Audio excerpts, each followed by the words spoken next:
뜨거운 이슈에 대해 정치인의 입장을 직접 들어보는 1번지 현장 시간입니다. 자유한국당 내부에서 중진 용퇴론이 제기된 가운데 황교안 대표가 총선 승리를 위해서 보수 통합 승부수를 띄웠습니다. 네, 실제 한국당 내 분위기는 어떨지 삼선의 홍일표 의원에게 직접 들어보는 시간 마련했습니다. 안녕하십니까? 예, 안녕하세요. 황교안 대표의 어제 전격적인 기자회견 이후에 보수 통합이 여의도 정치권의 가장 큰 화두로 지금 떠올라 있는 모습인데요. 네. 그 여러 가지 의미 있는 얘기들이 있었지만 한국당 간판도 내려놓을 수 있다라는 얘기를 했습니다. 사실 18대 국회 말에 당시 한나라당이 굉장히 위기에 처했을 때 당명과 당세까지 바뀌면서 그런 한번 또 쇄신의 모습을 보였던, 그러면서 또 총선에서 의미 있는 성과를 거뒀던 또 과거가 있기 때문에 또 이런 부분들이 또 그대로 좀 투영되는 거 아닌가, 이런 관측들도 나오는데요. 어떻게 보십니까? 사실 이제 보수 대통합 논의는 이제 계속 있어 왔죠. 예. 그래서 그동안 또 왜 이게 이런 논의가 있는데 당에서 성의를 안 보이느냐, 이런 비판까지 있었는데 네. 이번에 이제 이걸 본격적으로 제기하고 지금 말씀하신 것처럼 이제 당의 간판도 내릴 수 있다, 이제 이렇게 얘기한 부분은 상당히 의미가 있다고 봅니다. 저는 사실 보수 대통합의 여러 방법론 중에 그동안 이제 빅텐트론이라 해서 그 텐트는 이제 보수 원로들께서 쳐주고 그 안에 한국 이 보수 쪽의 지도자로 이제 열거되는 많은 분들이 다 똑같은 자격으로 들어온다. 황교안 대표도 당 대표를 내려놓고 들어가고 홍준표, 안철수, 유승민, 원희룡 이런 분들이 다 같이 모여서 내년 총선 때 총선 승리를 위해서 올코트 프레싱으로 이제 나아간다. 네. 그리고 여기에는 대표를 따로 두지 않는다. 일종의 집단 지도 체제 비슷하게 하면은 사실 그동안 해왔던 것과는 다른 실험이 될 수 있기 때문에 네. 이거는 이제 국민들의 눈길을 끌 수가 있고 또 어떤 면에서는 이제 감동을 줄 수도 있다. 이제 이런 안을 이제 제시한 의견이 있었고 저는 그게 참 좋은 생각이다 했었는데 네. 이번에 이제 황교안 대표께서 이제 당 간판도 내릴 수 있다 이렇게 했다면 이제 그런 여러 가지 가능성도 이제 현실화될 수도 있겠다 하는 그런 생각도 해보게 됩니다. 말씀하신 대로 보수 대통합 화두가 계속 있어 왔고 굉장히 의미가 있는 이야기인데 이게 시점상으로 좀 오해를 받고 있는 부분도 있는 것 같습니다. 이게 네. 박찬주 전 대장 영입 논란을 뭔가 무마시키기 위한 임시 방편 아니냐, 이런 이야기도 있던데요. 근데 이제 물론 그렇게 볼 여지도 있습니다. 이제 만약 시점상으로 보면. 근데 예. 이거를 그렇게 물타기용으로 선뜻 낼 만한 그런 이제 캐릭터가 아니다. 황 대표의 캐릭터가. 네. 상당히 이제 진중하고 모든 이제 얘기들을 그렇게 쉽게 할 수 있는 사람은 아니거든요. 그래서 저는 이제 그런 여지가 좀 보이긴 하지만 그렇더라도 이거는 그동안 꾸준히 생각해 왔고 또 많은 데서 요구를 받았었고 그래서 꼭 해야 될 그런 의제를 이제 공식화한 것이다. 이렇게 생각을 합니다. 우리 홍 의원님도 그 바른미래당에서 복당하시지 않았습니까? 근데 예. 유승민 대표랑도 개인적 친분이 꽤 있으시죠? 그렇죠. 예, 바른미래당 변혁파의 지금 다른 의원들의 견해들도 상당히 중요하기 때문에 좀 네. 지금 어제 황 대표는 물밑 소통을 해왔다라고 하는데 홍 의원께서도 개인적인 그런 의견들을 좀 나눠보셨는지. 근데 이제 물론 우리가 개인적으로 만나고 이제 이렇게 접할 기회는 많습니다. 특히 예. 또 유승민 대표는 이제 기재위에 저하고 같이 있기 때문에 네. 바로 거의 제 옆에 자리여서 상임위 할 때마다 또 이제 만나고 그러는데 그러나 그동안 솔직히 이제 이런 깊이 있는 얘기는 많이 못 해봤어요. 그리고 저희 같은 이제 동료들도 이렇게 친분들은 다 있어서 이제 걱정은 많이 하죠. 모여서 이제. 네. 그렇지만 당에서 어떤 요청을 했거나 위임을 받아가지고 야 이거 본격적으로 한번 논의해보자 이런 수준의 논의는 이제 아직은 없었던 것으로 저는 생각하고 있습니다. 유 대표도 그렇고 다른 변혁 의원들도 그렇고 보수 대통합 얘기가 나온 김에 홍 의원께서 당의 중진으로서 소주 한잔 하실 의향 있으신가요? 예. 저 언제든지 그런 의향이 있고 그렇지 않아도 지금 뭐 유 대표하고 약속도 잡아놨습니다. 아, 언제 만나시나요? 아, 그건 지금 뭐 여기서 아니 뭐 다음 주쯤에 해서. 네. 아, 그럼 만나고 나서 또 나오셔서 아, 이야기 예, 예, 들려주시면 그러겠습니다. 감사드리겠습니다. 근데 지금 유승민 의원이 저희 표현으로는 화답을 했다고 합니다. 어쨌든 본인이 내세웠던 보수 재건의 3대 원칙을 다시 한번 이야기하면서 특히 탄핵의 강을 건너자라는 표현을 썼는데 조금 전에 나왔던 진수희 전 장관은 이게 기존 입장에서 뭔가 물러선 건 아니다라고 해석을 하셨거든요. 네. 좀 저희는 다소 유연성은 생겼다라고 평가를 했는데 의원께서는 어떻게 보십니까? 그런 것 같아요. 왜냐하면 이제 얼마 전에도 유승민 대표가 아무 얘기도 안 했는데 황 대표가 만나자면 만나겠다 이제 이런 얘기도 했었잖아요. 그래서 예. 뭐 이제 손학규 대표 측으로부터 공격도 당하고 그랬는데 뭐 이거는 이제 유승민 대표도 이제 보수 개혁을 내걸고 지금 사실 어려운 길을 걸어왔지 않습니까? 네. 상당히 외롭고 또 사실은 이게 실패한 실험이었다 이런 평가도 받고 있고 네. 그렇지만 이제 그 깃발을 안 내리고 지금까지 오는 거는 상당한 이제 어려움이 있었습니다. 네. 그런 과정에서도 이제 보수 통합이 필요하다는 그런 이제 밖의 목소리, 원로들의 목소리 이런 것을 이제 무시할 수 없었고 그렇기 때문에 이건 큰 대의다 이렇게 인정을 했기 때문에 지금 이제 이런 반응을 보인 게 아닌가. 저는 그래서 이게 상당 부분 어떤 결실을 맺을 수도 있다 이렇게 예전보다는 생각하고 유연이 있습니다. 다소 유연해졌다라고 평가를 하시는 거네요. 뭐 그렇게도 보입니다. 네, 알겠습니다. 우리 공화당도 자유한국당 입장에서는 좀 같이 보폭을 맞춰 갔으면 하는 마음이 클 것 같은데 그렇죠. 어떻게 풀어야 될까요? 지금 뭐 현재까지 표면적으로 나온 걸 봤을 때는 그 간극을 좁히기가 그렇게 쉽지만은 않아 보이는데 홍 의원께서 네, 네. 어떤 뭐 지혜로운 뭐 해결책이라고 할까요? 어떤 게 있을까요? 그게 이제 뭐 저도 그게 뭐 이제 어떤 아이디어는 없고요. 네. 지금까지 이제 사실은 또 우리 공화당 분들은 이제 어떤 면에서는 더 열정도 넘치고 이러다 보니까 우리가 사실 질책을 많이 받는 입장이었습니다. 그러나 이제 이 탄핵과 관련된 이제 평가 또 거기에 따르는 어떤 뭐 절차가 필요하다 이제 이런 부분들은 사실 상당히 이제 어려운 부분이기 때문에 네. 이게 쉽게 이제 이렇게 합의점을 찾기는 어렵지만 저는 다만 한 가지 이제 이게 선거가 다가오고 예. 이제 시기가 좀 좁혀지면 뭔가 그쪽에서도 그렇게 고집만 하지 않고 어떤 양보를 할 수도 있을지도 모른다.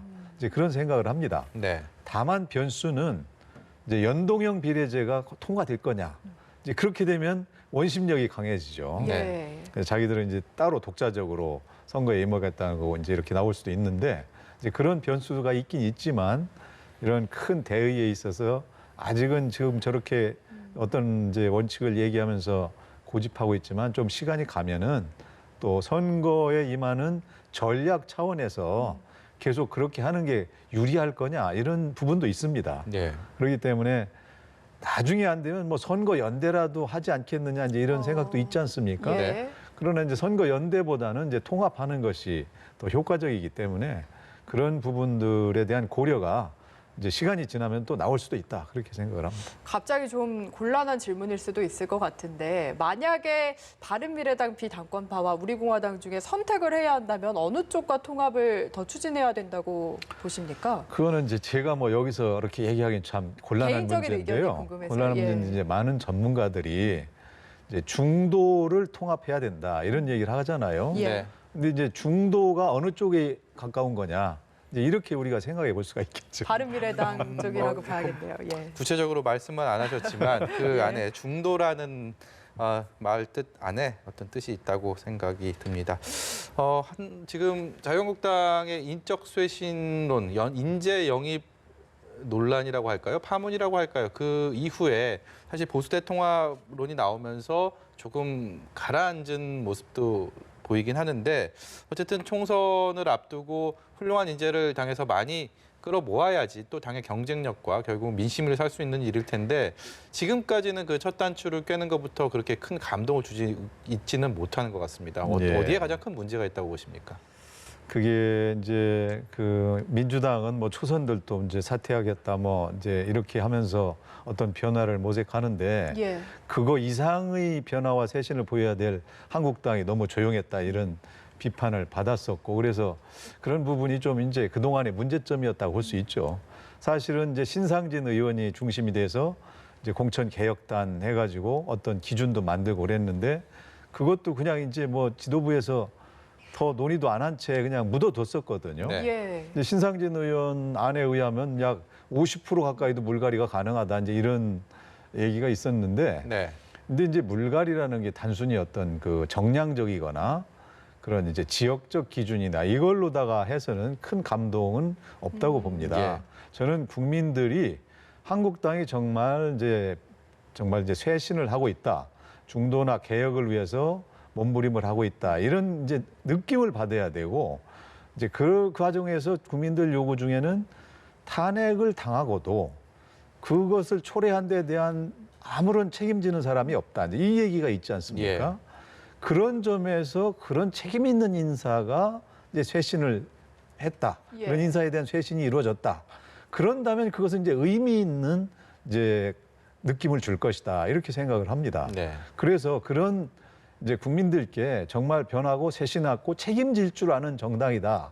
이런 느낌을 줄 수 있는 기준 그런 것들을 이제 잘 마련해서 나가는 게 집행하는 게 필요하다. 돌려서 얘기하셨지만 아마도 친박계 의원들을 좀 이야기를 하시는 것 같거든요. 제가 듣기에는. 그런데 지금 친박계 김태흠 의원은 영남권 그리고 서울 강남 쪽에 3선 이상 중진들이 용퇴해야 된다 이런 이야기를 또 했습니다. 의원께서는 지역은 해당은 안 되지만 3선이신데 이 이야기는 어떻게 들으셨습니까? 그런 말씀 들으시면 어떤 기분이십니까? 아니 그거는 저는 네. 이제 의미 있는 문제 제기였다고 생각합니다. 예. 왜냐하면 그동안 무풍지대여서 저 사람들은 뭐 하느냐 이랬는데 어쨌든 그런 식으로라도 이제 쇄신 뭐 이런 거에 대해서 불은 댕겼기 때문에 그러나 이제 그 기준을 그대로 다 적용하기는 어렵죠. 왜냐하면 그렇게 거론되는 영남 지역 의원들 중에서도 이제 앞으로 더 계속 하셔야 될 분들도 있고 어떻게 보면 그래서 그걸 일률적으로 그렇게 얘기할 수는 없고 네. 또 저는 그래서 지금 얘기했던 어떤 질적인 기준 예. 국민들이 감동을 느낄 수 있는 그런 기준으로 이제 마련을 하는 게 필요하다. 그렇게 생각을 하고요. 뭐 그거는 그런 나름대로 기능을 했다. 저는 그렇게 생각합니다. 물론 이제 저도 3선이기 때문에 뭐 이제 그런 요구를 받을 수도 있고 이제 네. 따가운 시선을 느낄 때도 있죠. 그래서 사실 아니 뭐 좋은 사람 있으면 저도 또 당이 만일에 제가 물러나서 잘 된다면 언제든지 물러날 생각이 있습니다. 예. 네. 그 예를 들면 뭐 과거에 이 인재 영입 쇄신하면서 인재 영입 성공 사례로 뭐 오세훈, 홍준표, 김문수, 이재호 뭐 이런 예를 들잖아요. 예. 그런 분들 오신다면 우리가 얼마든지 네.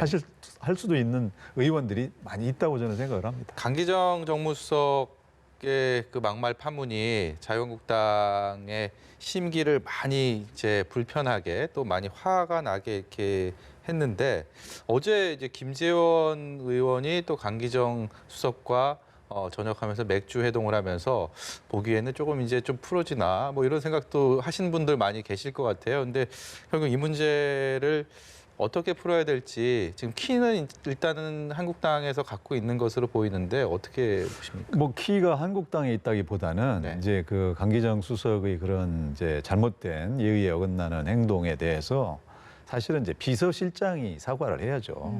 이제 그런 것만 하면은 다 마무리될 수 있다고 저는 생각합니다. 오늘 이낙연 총리도 대신해서 사과를 했던데 네. 이걸로는 부족하다라고 뭐 보시는 제가 볼 건가요? 때는 이제 이낙연 총리도 이제 그런 부분에 대해서 했겠지만 그러나 이제 원래 그 책임 있는 자리에 있는 분으로서는 이제 비서실장이 사과를 해서 사실은 지금 뭐 민주당은 툭하면 한국당이 협조 안 해서 법안도 통과 안 되고 뭐 예산도 통과 안 되고 경제 성장도 뭐 안 되고 뭐 이런 얘기까지 하는데 예. 한국당을 리드하고 이제 이렇게 이끌어올 책임은 여당에게 있습니다. 네. 특히 정무수석은 야당 의원 접촉해서 마음을 누그러뜨리고 협조를 구하고 이래야 될 책임이 있기 때문에 이제 지금 저렇게 했다는 것은 큰 잘못이거든요. 네. 그러니까 야당 마음을 돌리기 위해서 청와대가 좀 더 성의를 보일 필요가 있다. 네. 이렇게 마지막으로 봅니다. 나경원 원내대표 임기가 다음 달에 끝나지 않습니까? 저희가 원내대표 선거 취재를 준비해야 됩니까? 아니면 뭐 이대로 총선까지 쭉 가는 걸로 보면 되겠습니까? 그 나경원 원내대표가 그동안 이제 뭐 열심히 했습니다. 뭐 여러 가지로 이제 나름대로 뭐 삭발까지는 안 했지만 이제 거기에 준하는 여러 가지 그 나름대로는 이제 열심히 했는데 또 뭐 여러 가지 또 이제 미흡한 점도 있었죠. 뭐 청문회 또는 뭐 지난번에 표창장, 가산점 문제. 가산점 예. 문제.